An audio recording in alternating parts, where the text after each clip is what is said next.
बच्चों, भूगोल विषय कक्षा 12 के अंतर्गत हम अध्ययन कर रहे थे चैप्टर नंबर 8, जिसका नाम है निर्माण उद्योग। निर्माण उद्योग के भाग 1 के अंतर्गत हमने देखा था कि उद्योगों के प्रकार कितने होते हैं, उनका वर्गीकरण किस प्रकार से किया जा सकता है। इसी क्रम में हम भाग 2 के अंतर्गत हम देखेंगे बच्चों, उद्योगों की स्थिति या उद्योगों की अवस्थिति किस प्रकार से होती है। ऐसे कौन कौन से कारक है बच्चों जो कि उद्योगों को प्रभावित करती है, उनकी स्थिति को प्रभावित करते हैं। ऐसे कौन कौन से कारक है कि जिसके कारण से उद्योग कहाँ पर लगेंगे, इन चीज़ों को प्रभावित करेंगे। ठीक है, तो आइए देखते हैं उद्योगों की अवस्थिति। ठीक है बच्चों, तो हम देखते हैं कि उद्योग जो लगाए जाते हैं बच्चों, वो किस कारण से लगाए जाते हैं। लाभ प्राप्त करने के लिए, प्रॉफिट के लिए उद्योग लगाए जाते हैं। विशेष रूप से यदि उद्योग कर्मी यदि प्राइवेट है, ठीक है, यदि निजी है उद्योग वाला लगाने वाला, तो वो तो मूल रूप से लाभ कमाने के लिए ही उद्योग लगाएगा। इसके अलावा यदि सरकारी है या सहकारी है तो बात अलग है। लेकिन यदि अब लाभ कमाने के 2 तरीके हो सकते हैं बच्चों। लाभ कैसे कमाया जाता है, एक तो होती है उसकी लागत कि किस प्रकार के जो हम प्रोडक्ट तैयार हम प्राप्त कर रहे हैं उस प्रोडक्ट की लागत कितनी है। दूसरा है उसका विक्रय मूल्य कि कितने में हम प्राप्त कर रहे हैं।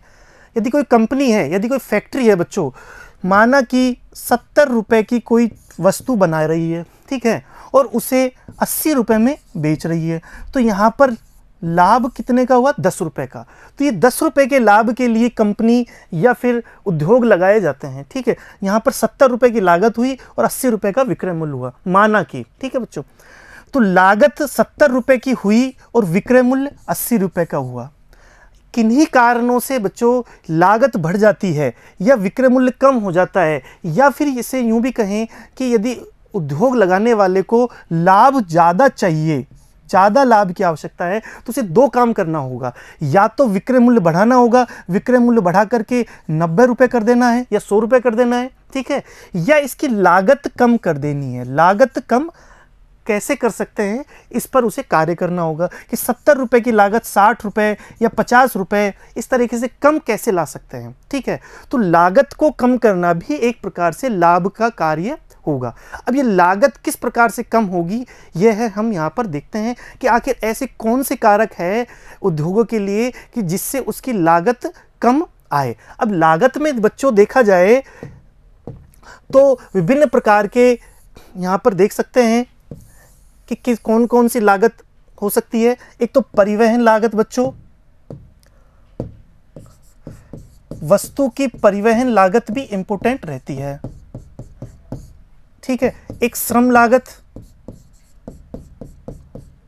और एक कच्चा माल जो हमें कच्चा रॉ मटेरियल होता है उसकी लागत। ठीक है,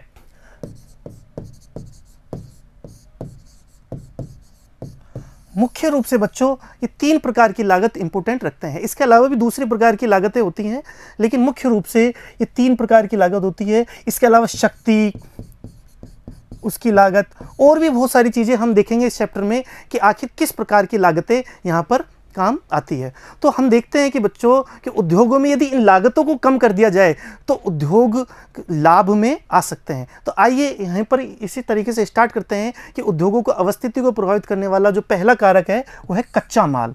बच्चों, कच्चा माल बहुत ज़्यादा इंपॉर्टेंट है उद्योगों के लिए, क्योंकि वहाँ पर प्रोडक्ट जो तैयार होगा, जो उत्पाद हम प्राप्त करेंगे वो कच्चे माल से ही बनेगा। ठीक है, अब हम इसमें क्या होगा कि बाहर हास वाले उद्योग कच्चे माल की प्राप्ति वाले स्थानों पर लगाए जाएंगे। अब बाहर हास वाले उद्योग कौन से होते हैं, ऐसे उद्योग जिसमें कच्चे माल ज़्यादा हो और उसकी बजाय जो उत्पाद बन रहा है, जो प्रोडक्ट बन रहा है बच्चों, वो उसका भार कम हो। ठीक है, यहाँ पर हम देख सकते हैं कि 100 किलोग्राम, यदि 100 किलोग्राम गन्ना होगा, यहाँ पर यदि 100 किलोग्राम गन्ना होगा तो उसका मात्र 12 किलोग्राम ही चीनी बनेगी।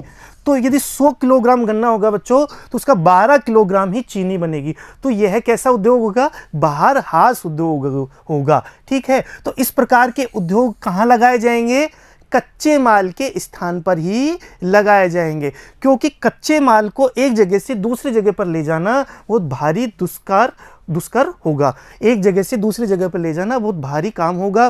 ठीक है, इसलिए उनको कच्चे माल के स्थान पर ही उनको लगाते हैं, जैसे कि चीनी उद्योग, मैंने अभी उदाहरण बताया। दूसरा है बच्चों लौह इस्पात उद्योग। लौह इस्पात उद्योग में भी बहुत भारी उद्योग होता है। 1 टन उद्योग इस लौह इस्पात को प्राप्त करने के लिए बच्चों लगभग 1.25 टन लोहा, लगभग 1.5 टन कोयला और आधा टन चूना पत्थर, इसके अलावा खूब सारी चीज़ें और भी चाहिए होती है। इसलिए कच्चा पदार्थ यहाँ पर, कच्चा जो माल है वो ज़्यादा भार के रूप में होता है और अंतिम जो उत्पाद मिलता है हमें बच्चों वो कम भार के रूप में मिलता है। ठीक है, इसलिए ऐसे उद्योग कहाँ पर लगाए जाएंगे? ऐसे भार हास वाले उद्योग, ठीक है, कच्चे माल के स्थान पर ही लगाते हैं। ठीक है, इसके दूसरे प्रकार देखें, कोयला क्षेत्र और लौह अयस्क क्षेत्र स्रोत। यहाँ पर देख सकते हैं कि कोयला क्षेत्र बोकारो और दुर्गापुर में जो स्टील प्लांट लगे हुए हैं, ठीक है, जो स्टील प्लांट लगे हुए हैं बोकारो और दुर्गापुर में, वो कोयला क्षेत्रों पे लगे हुए हैं।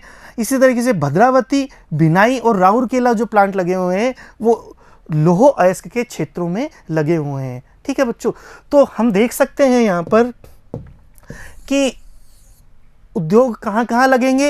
या तो कच्चे माल के स्थान के रूप में लगेंगे जहाँ पर कच्चा माल है, ठीक है, या मार्केट में, बाजार के नज़दीक लग सकते हैं जहाँ पर मार्केट है, यहाँ जहाँ पर उत्पाद बिक रहा है। जैसे बेकरी उद्योग होगा बच्चों, ये बेकरी उद्योग बाजार के नज़दीक लगेगा, क्योंकि इसके 2 कारण होते हैं। एक तो यह बाजार से यदि दूर लगा देंगे हम तो बेकरी बाजार तक आने तक खराब होने की संभावना हो जाती है। दूसरा क्या है बच्चों कि यह भार हास उद्योग नहीं है, ठीक है, इस कारण से इसको बाजार के नज़दीक भी लगा सकते हैं। ठीक है, तो कच्चा माल के नज़दीक लगा सकते हैं हम कोई भी उद्योग, या बाजार के नज़दीक लगा सकते हैं, शक्ति के स्रोत के नज़दीक लगा सकते हैं जहाँ पर ऊर्जा हमें मिल रही है, या फिर कच्चा माल और बाजार के बीच में लगा सकते हैं, दोनों से बराबर दूरी पर। तो कहीं भी जहाँ पर हमको उसकी अवस्थिति का लाभ मिलेगा। ठीक है बच्चों, अवस्थिति का लाभ किस प्रकार से मिलेगा? लागत कम करके। यदि हमने लागत कम कर दी किसी भी कारण से, किसी भी तरीके से उस उद्योग में लागत कम कर दी तो हमें ज़्यादा लाभ मिलेगा। ज़्यादा लाभ प्राप्त करने के लिए हमें लागत कम करनी होगी, और लागत कम करने के लिए हमें ऐसे स्थान को चूज करना होगा, ऐसे स्थान का चयन करना होगा उद्योग लगाने के लिए जहां उसकी लागत कम हो और लाभ ज़्यादा हो। ठीक है बच्चों, तो इस प्रकार से हम देखते हैं पहला जो हमारा जो कारक है उद्योगों की अवस्थिति को प्रभावित करने वाला वो है कच्चा माल। ठीक है, तो कच्चा माल जहां पर होगा, कुछ उद्योग ऐसे होते हैं जिन्हें हम भार हास उद्योग कहते हैं। उनके अंतर्गत क्या होता है बच्चों? उसके अंतर्गत क्या होता है कि जो कच्चा माल है वो भारी होता है और उसके बाद उनका जो उत्पाद होता है वो बहुत कम भार में होता है, उससे अपेक्षाकृत कम भार में होता है। जैसे कि हमने देखा चीनी उद्योग 100 किलो गन्ने से मात्र 12 किलो चीनी होगी। एक जगह से दूसरी जगह पर यदि गन्ने को हम परिवहन किया तो एक तो उसमें रस की मात्रा कम हो सकती है, ठीक है, क्योंकि कुछ समय लगेगा, तो समय यदि निकलता गया तो रस की मात्रा कम पड़ जाएगी। दूसरा, यदि 100 किलो गन्ने को परिवहन करने के बजाय यदि हमने 12 किलो चीनी ही परिवहन किया तो वो ज़्यादा सस्ती पड़ेगी। ठीक है, तो यहाँ पर लाभ हमें किस प्रकार से मिलेगा? यदि चीनी का परिवहन करें तो ज़्यादा लाभ मिलेगा बजाय कि गन्ने का परिवहन करने के। तो हमने क्या करना है, हमें चीनी जो उद्योग है वो उसी जगह पर, उन्हीं स्थानों पर लगाना है जहाँ पर गन्ने की पैदावार होती है। ठीक है, तो हमने देखा पहला जो कारक है वो कच्चा माल है। अगला देखते हैं बच्चों, दूसरा जो कारक है वो है शक्ति, यानी कि ऊर्जा। बच्चों हम सब जानते हैं उद्योगों को चलाने के लिए ऊर्जा या शक्ति की आवश्यकता होती है, इसके बिना उद्योग लगभग नामुमकिन है। ठीक है, अब यहाँ पर हम देखते हैं कि लौह इस्पात जो उद्योग है उसमें शक्ति का जो मुख्य कार्य है वो कोयला करता है। ठीक है, इसलिए अनेक जगह पर, पिछली स्लाइड में भी हमने देखा कि कोयले की स्थिति के अनुसार लौह इस्पात संयंत्र लगे हैं और कुछ जगह लौह अयस्क की स्थिति के अनुसार लौह इस्पात संयंत्र लगे हैं। तो शक्ति की इतनी ही इंपॉर्टेंस है जितनी कि कच्चे माल की इंपॉर्टेंस है। तो यहाँ पर पहला देखा हमने कि लौह इस्पात उद्योग में कोयले की स्थिति भी इंपॉर्टेंस होती है, और कुछ लौह इस्पात संयंत्र इन स्थानों पर लगे हुए हैं जहाँ पर कोयला उपस्थित है। दूसरा हम देखते हैं कुछ उद्योग ऐसे होते हैं जिनमें विद्युत शक्ति की, यानी कि विद्युत की ज़्यादा आवश्यकता होती है, जैसे कि एल्यूमिनियम उद्योग।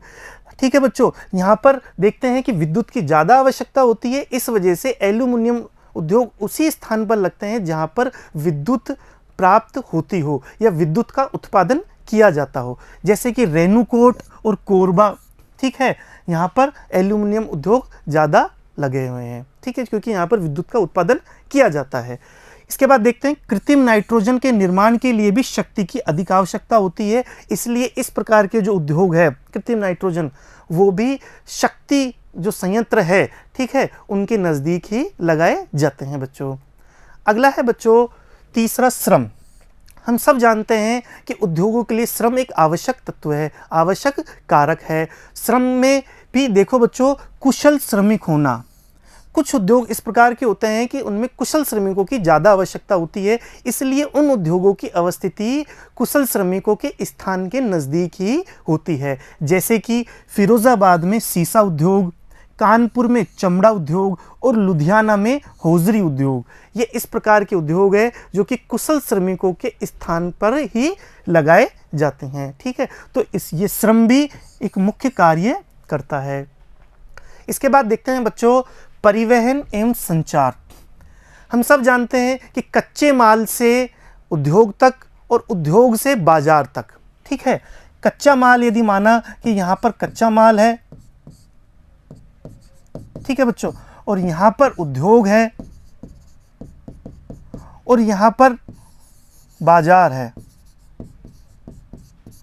तो कच्चे माल से उद्योग तक और उद्योग से बाजार तक यदि सामान जाएगा, यदि उत्पाद जाएगा बच्चों, तो किसके द्वारा जाएगा? परिवहन के द्वारा जाएगा। तो ये परिवहन भी यहाँ पर एक इम्पोर्टेंट रोल अदा करता है। कच्चे माल को उद्योगों तक तथा वहाँ से बाजार लाने के लिए आवश्यक है। उदाहरण सड़क, रेल, बंदरगाह महत्वपूर्ण होते हैं। यहाँ पर ये देखने की वाली बात है कि यदि दूरी ज़्यादा है तो रेल और बंदरगाह की जैसी चीज़ों की आवश्यकता होती है, और दूरी कम है बच्चों तो सड़क परिवहन की आवश्यकता ज़्यादा होती है, ठीक है। तो यहाँ पर परिवहन एक लागत के रूप में कार्य करता है, क्योंकि यदि उद्योग कच्चा माल और उद्योग के मध्य दूरी अधिक होगी तो यहाँ पर लागत बढ़ जाएगी। उसी प्रकार से बच्चों उद्योग से बाजार की दूरी ज़्यादा होगी तो भी लागत बढ़ जाएगी। इसलिए हमें इस प्रकार की चीज़ों को भी ध्यान करना है कि वो उद्योग किस प्रकार का है और वो कितनी दूरी पर उपस्थित हो सकता है, ठीक है। तो यहाँ पर परिवहन एवं संचार भी एक उपयोगी कारक सिद्ध होता है। अगला है बच्चों बाजार। हम सब जानते हैं कि उद्योगों में जो निर्मित जो सामान है या उत्पाद है बच्चों, वो कहाँ बिकेगा या कहाँ उपयोग होगा? बाजार में उपयोग होगा। अब बाजार की दूरी कितनी है या बाजार कैसा है, छोटा है, बड़ा है, या विदेशों में आयात या निर्यात हो रहा है बाजार के अंतर्गत, ये सारी चीज़ें भी यहाँ पर महत्वपूर्ण रोल अदा करती है। बाजार से निकटता यातायात के खर्च कम करती है। इसके अलावा एक बात और है बच्चों कि शीघ्र नष्ट होने वाली जो वस्तुओं को तो अधिक दूर तक ले जाना संभव नहीं है, जैसे सूती वस्त्र उद्योग, बेकरी और रिफाइनरी।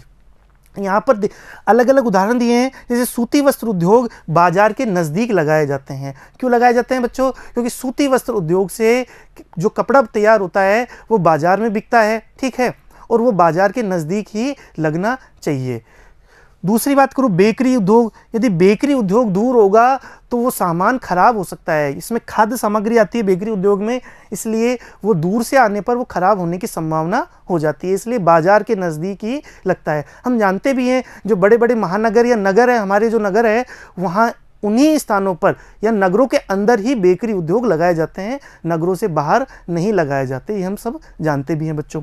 इसके अलावा रिफाइनरी, तेल शोधक जो कारखाने हैं वो भी बाजार के नज़दीक लगाए जाते हैं, जिससे कि हमने पिछले चैप्टर में पढ़ा था कि जो पेट्रोलियम है, हम सब जानते हैं पेट्रोलियम है, उससे अनेक प्रकार के उत्पाद हम प्राप्त करते हैं, जैसे कि पेट्रोल है, डीजल है, स्नेहक तेल है, ठीक है बच्चों, या फिर डामर है, या फिर मिट्टी का तेल है, ठीक है, जिसे केरोसिन बोलते हैं। तो विभिन्न प्रकार के उत्पाद और सह उत्पाद प्राप्त करते हैं किससे? पेट्रोलियम से। अब पेट्रोलियम का परिवहन आसान है बजाय कि इन अलग अलग उत्पादों और सह उत्पादों का परिवहन करना। तो हम क्या करते हैं बच्चों कि जो पेट्रोलियम का परिवहन एक स्थान से दूसरे स्थान पर तेल पाइपलाइनों के द्वारा कर देते हैं, और जहां बाजार है उन बाजारों के समीप यहाँ रिफाइनरी लगा देते हैं, जिससे कि उसका उत्पाद और सह उत्पाद प्राप्त कर सके, ठीक है।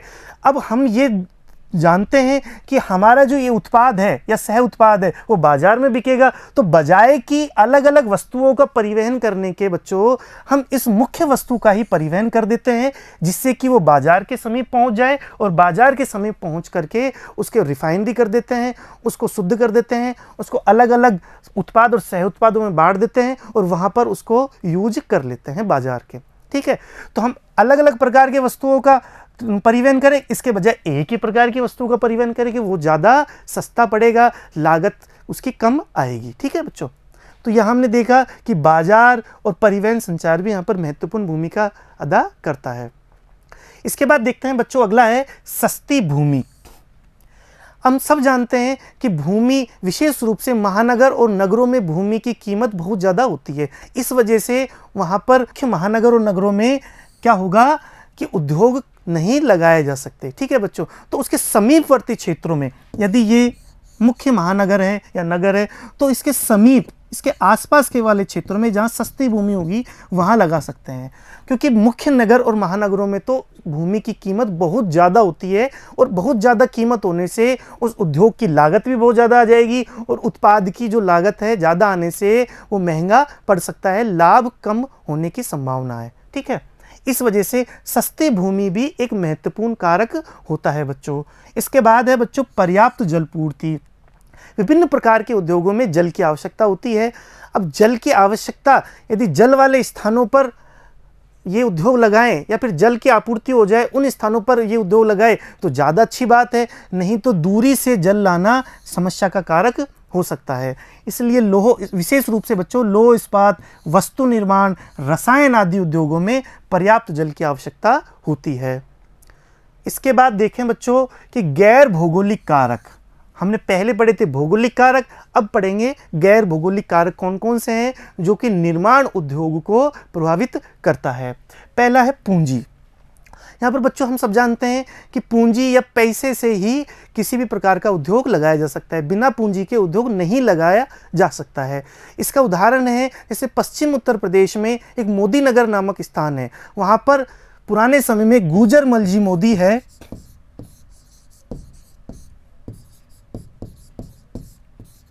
श्रीमान गुजरमल जी मोदी ने वहाँ पर एक उद्योग स्टार्ट किया था और वो इतना बड़ा विकसित हो गया बच्चों कि आज दिल्ली के नज़दीक बहुत बड़ा औद्योगिक क्षेत्र बन चुका है मोदी नगर के रूप में। ठीक है, तो उसी प्रकार से यदि उन्होंने वहाँ पर पूंजी लगाई तो वहाँ एक औद्योगिक केंद्र के रूप में स्थापित हुआ। इसके अलावा वहाँ पर कोई दूसरा कारक जिम्मेदार नहीं था मोदी नगर में उद्योगों की अवस्थिति के लिए, केवल पूंजी ही इंपॉर्टेंस थी। ठीक है, इसके बाद दूसरा जो कारक है बच्चों यह है औद्योगिक नीति। अब सरकार विभिन्न प्रकार की नीतियां बनाती है। सरकार, चूंकि हमारे यहाँ पर लोकतंत्र है, लोकतंत्र के कारण जनता की मांग होती है। इसके अलावा सरकार गरीब जनता, पिछड़े लोग, ठीक है, ऐसे लोगों की भलाई के लिए भी कुछ योजनाएं चलाती है। उन लोगों की भलाई के लिए और जनता की मांग के लिए उद्योगों को स्थापित किया जाता है। ठीक है, जैसे कि इसमें उदाहरण है भिलाई और राउरकेला में लौह इस्पात कारखाना लगाया गया, जिससे कि स्थानीय लोगों को वहाँ पर श्रम मिल सके और वहाँ पर रोजगार प्राप्त हो सके। ठीक है, इसके अलावा बरौनी में भी जो रिफाइनरी लगाई गई वो इसी आधार पर लगाई गई थी। ठीक है, जिससे कि स्थानीय लोगों को रोजगार मिले और वहाँ के जो पिछड़े लोग हैं वहाँ उनको आगे बढ़ने का मौका मिल सके। तीसरा जो कारक है बच्चों वो है औद्योगिक जड़त्व अथवा प्रारंभिक संवेग। औद्योगिक जड़त्व और प्रारंभिक संवेग का अर्थ होता है कि एक बार कोई चीज़ स्टार्ट हो गई तो धीरे धीरे करके वो आगे तक चली जाती है। यहाँ पर मैंने उदाहरण द्वारा बताया बच्चों जबलपुर में बीड़ी उद्योग। जबलपुर में बीड़ी उद्योग शुरुआत में छोटे लेवल पर स्टार्ट हुआ था, उसके बाद लगातार रूप से आगे बढ़ता गया और आज बहुत बड़ी इंडस्ट्री जबलपुर में बीड़ी उद्योग की है। ठीक है, तो स्टार्टिंग में किन्हीं कारणों से यदि वो उद्योग लग गया, ठीक है, तो फिर बाद में वो उसमें लगातार रूप से बढ़ोतरी होती जाती है। ये होती है प्रारंभिक संवेग या औद्योगिक जड़त्व। उसके बाद बच्चों चौथा पॉइंट है बैंकिंग व बीमे की सुविधा। हम सब जानते हैं कि उद्योगों में पैसे की आवश्यकता होती है, बैंकिंग की आवश्यकता होती है और आवश्यकता पड़ने पर अर्थात किसी दुर्घटना होने पर बीमे की भी आवश्यकता होती है। तो ऐसे स्थानों पर या ऐसे नगरों में, महानगरों में जहाँ पर बैंकिंग और बीमा की आवश्यकता पूर्ति होती हो, उन्हीं स्थानों पर उद्योग लगाए जाते हैं। ये भी हमने देखा। और लास्ट है राजनीतिक स्थिरता। बच्चों, राजनीतिक स्थिरता भी उद्योगों की अवस्थिति को प्रभावित करती है। यहाँ पर मैं उदाहरण द्वारा बता सकता हूँ कि कुछ सालों पहले जो सिंगूर नामक जगह थी बच्चों, सिंगूर जो कि पश्चिम बंगाल में था, टाटा मोटर्स ने वहाँ पर अपनी फैक्ट्री लगाई, लेकिन राजनीतिक अस्थिरता के कारण वो वहाँ अपनी फैक्ट्री या अपना संयंत्र स्थापित नहीं कर पाए और उस फैक्ट्री को गुजरात में ट्रांसफ़र करना पड़ा। तो राजनीतिक स्थिरता भी उद्योगों की अवस्थिति के लिए बहुत महत्वपूर्ण कारक है। ठीक है बच्चों, आज हमने यहाँ पर पढ़ा कि उद्योगों की अवस्थिति के कौन कौन से भौगोलिक कारक है और कौन कौन से गैर भौगोलिक कारक हैं बच्चों। इसके बाद अगली क्लास में हम पढ़ेंगे बच्चों कि विभिन्न प्रकार के उद्योग किस प्रकार के हैं, जैसे कि लौह इस्पात उद्योग, सूती वस्त्र उद्योग, वो कहाँ कहाँ पर है, उनके ऐसे कौन कौन से कारक जिम्मेदार है और उसमें कहाँ कहाँ कितना उत्पादन होता है। ठीक है बच्चों, धन्यवाद।